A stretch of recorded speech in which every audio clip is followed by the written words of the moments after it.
Hi hello ನಮಸ್ತೆ ಎಲ್ರಿಗೂ welcome back to my channel. ಮೊದಲನೇದಾಗಿ ಎಲ್ಲರಿಗೂ ಹ್ಯಾಪಿ ಗಣೇಶ ಚತುರ್ಥಿ.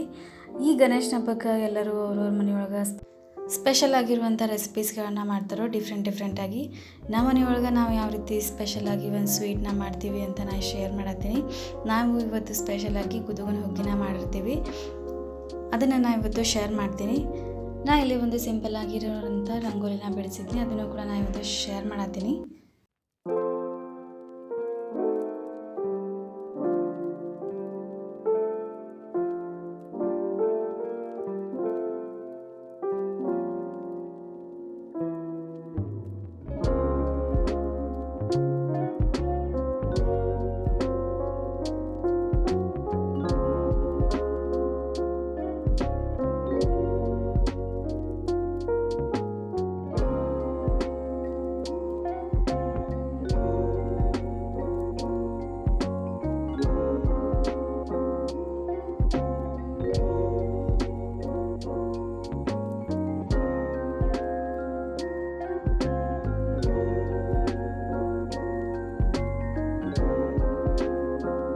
ಇದು ನಮ್ಮನೆ ಗಣಪತಿ. ಇವತ್ತು ಗಣಪತಿಗೆ ಇಷ್ಟ ಆಗೋ ರೀತಿ ಒಳಗೆ ನೈವೇದ್ಯನ ಮಾಡ್ತಾರೋ.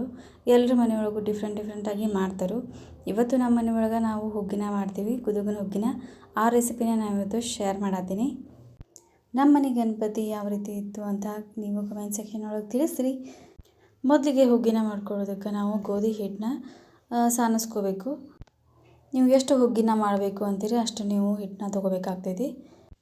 ಈ ರೀತಿ ಒಂದು ಸತಿ ಇದನ್ನು ಸಾನಿಸ್ಕೊಂಡ್ಮೇಲೆ ಇದಕ್ಕೆ ಒಂದು ಸ್ವಲ್ಪ ಉಪ್ಪು, ಅದಾದಮೇಲೆ 1-2 ಸ್ಪೂನಷ್ಟು ಆಯಿಲ್ನ ಹಾಕಿ ಇದನ್ನು ನಾರ್ಮಲ್ ಚಪಾತಿ ಹಿಟ್ಟಿಗೆ ಕಲಿಸ್ಕೊಳ್ಳೋ ರೀತಿನ ಕಲಿಸ್ಕೋಬೇಕು.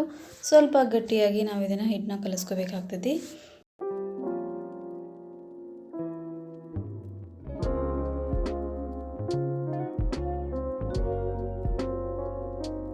ಈ ರೀತಿ ಹಿಟ್ಟನ್ನ ನೀಟಾಗಿ ಕಲಿಸ್ಕೊಂಡ್ಮೇಲೆ ಇದನ್ನು ನೆನೆಸೋ ಅವಶ್ಯಕತೆ ಇರೋದಿಲ್ಲ. ನೀವು ಡೈರೆಕ್ಟಾಗಿ ಹಾಗನ ಮಾಡ್ಬೋದು, ಇಲ್ಲ ಒಂದು 5 ನಿಮಿಷ ಬಿಟ್ಟು ಕೂಡ ಇದನ್ನು ಮಾಡ್ಕೋಬೋದು. ಈ ರೀತಿ ಒಂದು ಸ್ವಲ್ಪ ಮೇಲೆ ಆಯಿಲ್ನ ಹಚ್ಚಿ ಇದನ್ನು ಒಂದು ಸತಿ ಚೆನ್ನಾಗಿ ಮಿದ್ಕೊಂಡು, ಇವಾಗ ನಮಗೆ ಎಷ್ಟು ಬೇಕೋ ಅಷ್ಟು ಹಿಟ್ಟನ್ನ ತೊಗೋಬೇಕು. ಒಂದು ಸ್ವಲ್ಪ ಹಿಟ್ಟನ್ನ ತೊಗೊಂಡು ನಾವು ಯಾವ ರೀತಿ ಶಾವಿಗೆನ ಮಾಡ್ಕೋತೀವಿ ಅದೇ ರೀತಿ ಇದನ್ನು ನಾವಿಲ್ಲಿ ವಿಡಿಯೋ ಒಳಗೆ ತೋರಿಸೋ ರೀತಿ ಒಳಗೆ ಮಾಡ್ಕೋಬೇಕಾಗ್ತೈತಿ. ಇದನ್ನು ನೀವು ಜಾಸ್ತಿ ದಪ್ಪ ಬೇಕು ಅಂದರೆ ದಪ್ಪನ ಮಾಡ್ಕೋಬೋದು, ಇಲ್ಲ ಅಂತಂದರೆ ಈ ರೀತಿ ತೆಳುವಾಗಿ ಕೂಡ ಮಾಡ್ಕೋಬೋದು. ನಾನು ಇದೇ ವಿಡಿಯೋದಾಗ ತೋರಿಸಿರೋ ರೀತಿನ ಮಾಡ್ಕೋಬೇಕು. ಈ ರೀತಿ ನೀಟಾಗಿ ಸಣ್ಣದಾಗೆ ಇದನ್ನು ನಾವಿಲ್ಲಿ ಒಸದ ಮ್ಯಾಗ ಇವಾಗ ಇದನ್ನು ಸಣ್ಣದಾಗೆ ಇದನ್ನು ಕಟ್ ಮಾಡ್ಕೋಬೇಕು. ಈ ರೀತಿ ಒಂದು ಪ್ಲೇಟ್ ಒಳಗೆ ಒಂದು ಸ್ವಲ್ಪ ಒಣ ಹಿಟ್ಟನ್ನು, ಗೋಧಿ ಹಿಟ್ಟನ್ನು ಹಾಕಿ ಈಗ ಅದರೊಳಗೆ ಹಾಕೋಬೇಕು. ನಾವು ಈ ರೀತಿ ಹಿಟ್ಟನ್ನ ಹಾಕೋದ್ರಿಂದ ಅವು ಬಿಡಿಯಾಗನ ಇರ್ತೈತಿ. ನಾವು ಮಾಡಿರುವಂಥ ಕಡುಬು ಕೂಡ್ಕೊಳ್ಳೋದಿಲ್ಲ. ಇದೇ ರೀತಿನ ಎಲ್ಲನೂ ನಾವು ಚೆನ್ನಾಗಿ ಒಸದು ಈ ರೀತಿ ನಮ್ಗೆ ಎಷ್ಟು ಬೇಕು, ನಾವು ಹುಗ್ಗಿನ ಎಷ್ಟು ಮಾಡ್ತೀವಿ ಅಷ್ಟು ನಾವು ಕಡುಬನ್ನ ಮಾಡ್ಕೋಬೇಕಾಗ್ತೈತಿ. ನಾವು ಎಷ್ಟು ಹಿಟ್ಟು ನಾದಿದ್ದೀವಿ ಅಷ್ಟೆಲ್ಲ ಕಡುಬನ್ನ ಮಾಡೋ ಅವಶ್ಯಕತೆ ಇರೋದಿಲ್ಲ. ನಿಮಗೆ ಎಷ್ಟು ಬೇಕೋ ಅಷ್ಟನ್ನು ಮಾತ್ರ ಮಾಡ್ಕೋಬೇಕಾಗ್ತೈತಿ.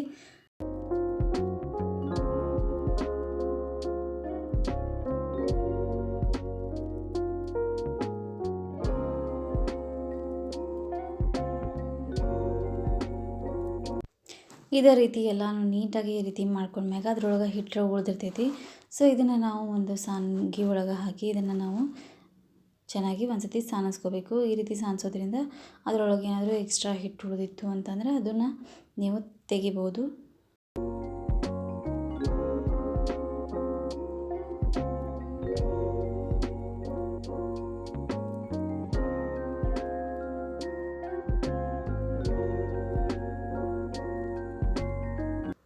ಈ ರೀತಿ ಇದನ್ನು ಸಾನಿಸಿ ಒಂದು ಪ್ಲೇಟ್ ಒಳಗೆ ತೆಗೆದಿಟ್ಕೋಬೇಕು. ಈಗ ಉಳಿದಿರುವಂಥ ಹಿಟ್ಟನ್ನ ಸೈಡಿಗೆ ತೆಗೆದಿಟ್ಟು ಈ ಹಿಟ್ಟನ್ನ ನೀವು ಬೇಕಿದ್ರೆ ಚಪಾತಿ ಮಾಡೋದಕ್ಕೆ ಯೂಸ್ ಮಾಡ್ಕೋಬೋದು. ಇವಾಗ ಇದಕ್ಕೆ ಹುಗ್ಗಿನ ಮಾಡೋದಕ್ಕೆ ನಾನು ಒಂದು ಪಾತ್ರೆದಾಗ 1-2 ಜಗ್ಗಷ್ಟು ನಾನು ನೀರನ್ನ ಹಾಕ್ಕೊಳತ್ತೀನಿ. ಕನ್ಸಿಸ್ಟೆನ್ಸಿ ನಿಮ್ಗೆ ಯಾವ ರೀತಿ ಬೇಕು ಆ ರೀತಿ ನೀರನ್ನ ಹಾಕೋಬೇಕಾಗ್ತೈತಿ. ಸ್ಟಾರ್ಟಿಂಗ್ ಇದಕ್ಕೆ ಸ್ವಲ್ಪ ನಾವು ಚೆನ್ನಾಗಿ ಕುದಿಸೋದ್ರಿಂದ ಗೋಧಿ ಹಿಟ್ಟಾಗಿರೋದ್ರಿಂದ ಇದಕ್ಕೆ ನೀರು ಜಾಸ್ತಿನ ಬೇಕಾಗ್ತೈತಿ. ಸೊ ಇದಕ್ಕೆ ನಾನು 2 ಜಗ್ಗಷ್ಟು ನೀರನ್ನ ಹಾಕ್ಕೊಳತ್ತೀನಿ. ಇದಕ್ಕೆ 1 ಸ್ಪೂನಷ್ಟು ತುಪ್ಪ ಹಾಕಿ, 2 ಸ್ಪೂನಷ್ಟು ತುಪ್ಪ ಹಾಕಿ ಇದಕ್ಕೆ 1 ಚಿಟಿಕೆಯಷ್ಟು ಉಪ್ಪು ಹಾಕೋಬೇಕು. ಅದಾದಮೇಲೆ ಇದಕ್ಕೆ ನಿಮ್ಗೆ ಸ್ವೀಟ್ ಎಷ್ಟು ಬೇಕೋ ಅಷ್ಟು ಬೆಲ್ಲನ ನೀವು ಆ್ಯಡ್ ಮಾಡ್ಕೋಬೇಕಾಗ್ತೈತಿ. ನಾನು ಇಲ್ಲಿ 1.5 ಕಪ್ಪಷ್ಟು ಬೆಲ್ಲನ ಹಾಕ್ಕೊಳತ್ತೀನಿ. ಈ ರೀತಿ ಬೆಲ್ಲ ಎಲ್ಲ ಕರಗಿ ಈ ರೀತಿ ಚೆನ್ನಾಗಿ ಕುದಿ ಬಂದ್ಮ್ಯಾಗ ಇವಾಗ ಇದಕ್ಕೆ ನಾವು ಹೊಸದಿಟ್ಕೊಂಡಿರೋವಂಥ ಕಡುಬನ್ನ ಹಾಕಬೇಕು. ಹಾಕಿದ ತಕ್ಷಣ ನಾವು ಇದನ್ನು ಚೆನ್ನಾಗಿ ಒಂದ್ಸತಿ ಮಿಕ್ಸ್ ಮಾಡ್ಕೋಬೇಕು. ಇಲ್ಲಾಂದರೆ ಇದು ಗಂಟಾಗೋ ಚಾನ್ಸಸ್ ಇರ್ತೈತಿ. ಇದನ್ನು ನಾವು ಚೆನ್ನಾಗಿ ಒಂದ್ಸತಿ ಮಿಕ್ಸ್ ಮಾಡಿಕೊಂಡು ಇದನ್ನು ಮೀಡಿಯಮ್ ಫ್ಲೇಮ್ ಒಳಗೆ ಚೆನ್ನಾಗಿ ಕುದಿಸ್ಕೋಬೇಕು. ಇದಕ್ಕೆ ನೀವು ಬೇಕು ಅಂತಂದ್ರೆ ಬೇರೆ ಎಲ್ಲ ಡ್ರೈ ಫ್ರೂಟ್ಸ್ ಕೂಡ ಹಾಕೋಬೋದು. ಇದಕ್ಕೆ ನಾ ಇಲ್ಲೇ ಒಂದು 2 ಸ್ಪೂನಷ್ಟು ಗಸಗಸೆನ ಹಾಕ್ಕೊಳತ್ತೀನಿ. ಅದಾದಮೇಲೆ ಒಂದು ಸ್ವಲ್ಪ ತುರಿದಿಟ್ಕೊಂಡಿರುವಂಥ ಒಣ ಕೊಬ್ಬರಿನ ಒಂದು 2-3 ಸ್ಪೂನಷ್ಟು ನಾ ಇಲ್ಲೇ ಹಾಕ್ಕೊಳತ್ತೀನಿ. ಅದಾದಮೇಲೆ ಇದಕ್ಕೆ ಒಂದು ಸ್ವಲ್ಪ ಒಂದು ಅರ್ಧ ಸ್ಪೂನಷ್ಟು ಏಲಕ್ಕಿ ಪುಡಿನ ಹಾಕಿ ಇದನ್ನು ಚೆನ್ನಾಗಿ ಮಿಕ್ಸ್ ಮಾಡಿಕೊಂಡು ಇದನ್ನು ಮೀಡಿಯಮ್ ಫ್ಲೇಮ್ ಒಳಗೆ ಚೆನ್ನಾಗಿ ಕುದಿಸ್ಕೋಬೇಕು. ಈ ರೀತಿ ಇದು ಕುದಿಯುವಾಗ ಏನಾದರೂ ಗಟ್ಟಿ ಆಯಿತು ಅಂತಂದ್ರೆ ಬೇಕು ಅಂತಂದರೆ ಇದಕ್ಕೆ ನಾವು ನೀರನ್ನ ಆ್ಯಡ್ ಮಾಡಬೇಕು. ಇದಕ್ಕೆ ನಾವು ಬಿಸಿನೀರನ್ನ ಹಾಕಿ ಇದನ್ನು ಚೆನ್ನಾಗಿ ಮಿಕ್ಸ್ ಮಾಡ್ಕೋಬೇಕಾಗ್ತೈತಿ. ಇದಕ್ಕೆ ಹಸಿ ಕೊಬ್ಬರಿನ ಈ ರೀತಿ ತುರಿದು ಹಾಕಿ ಇದನ್ನು ಚೆನ್ನಾಗಿ ಮಿಕ್ಸ್ ಮಾಡ್ಕೋಬೇಕು. ಈ ರೀತಿ ಮಿಕ್ಸ್ ಮಾಡ್ಕೊಂಡ್ಮೇಲೆ ಈ ರೀತಿ ಇವು ಚೆನ್ನಾಗಿ ಕುದಿ ಬಂದಮೇಲೆ ಇದನ್ನು ಒಂದು ಸತಿ ನೀವು ತೊಗೊಂಡು ಕಡುಬನ್ನ ಈ ರೀತಿ ಮುರಿದು ಚೆಕ್ ಮಾಡಿ ನೋಡಬೇಕು.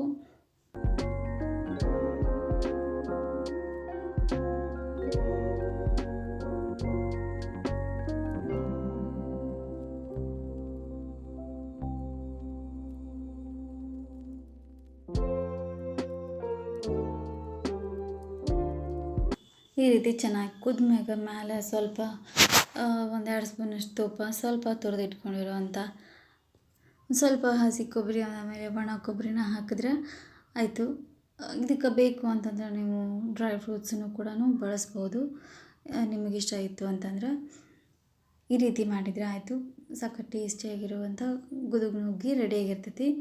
ಇದನ್ನು ನೀವು ಕೂಡ ಗಣೇಶನ ಹಬ್ಬಕ್ಕೆ ನಿಮ್ಮ ಮನೆಯೊಳಗೆ ಒಂದ್ಸತಿ ಟ್ರೈ ಮಾಡಿರಿ. ಇದು ಅಷ್ಟು ಟೇಸ್ಟಿಯಾಗಿನೂ ಇರ್ತೈತಿ, ಅಷ್ಟು ಹೆಲ್ದಿಯಾಗಿರೂ ಕೂಡ ಇರ್ತೈತಿ. ನೀವೆಲ್ಲ ನೈವೇದ್ಯಕ್ಕೆ ಏನೆಲ್ಲ ಸ್ವೀಟ್ನ ಮಾಡಿದ್ರಿ ಅಂತ ಕಮೆಂಟ್ ಸೆಕ್ಷನ್ ಒಳಗೆ ತಿಳಿಸ್ರಿ. ಈ ವರ್ಷ ಗಣೇಶ ಹಬ್ಬಕ್ಕೆ ಎಲ್ಲರಿಗೂ ಒಳ್ಳೆಯದಾಗಲಿ. ಈ ಒಂದು ರೆಸಿಪಿ ವಿಡಿಯೋ ನಿಮ್ಗೆ ಇಷ್ಟ ಆಗೈತೆ ಅಂತ ಅಂದ್ಕೊಳ್ತೀನಿ. ಇಷ್ಟ ಆಗಿತ್ತು ಅಂದರೆ ಪ್ಲೀಸ್ ಒಂದು ಲೈಕ್ ಮಾಡಿರಿ. ಈ ವಿಡಿಯೋನ ನಿಮ್ಮ ಫ್ರೆಂಡ್ಸ್ ಆ್ಯಂಡ್ ಫ್ಯಾಮ್ಲಿಗೂ ಕೂಡ ಶೇರ್ ಮಾಡಿರಿ. ಯಾರೆಲ್ಲ ನಮ್ಮ ಚಾನಲ್ನ ಸಬ್ಸ್ಕ್ರೈಬ್ ಮಾಡ್ಕೊಳ್ತೀನಿ ನೋಡ್ತಿದ್ರಿ ಅಂದರೆ ಪ್ಲೀಸ್ ಸಬ್ಸ್ಕ್ರೈಬ್ ಮಾಡ್ಕೊರಿ. Thanks for watching and keep watching.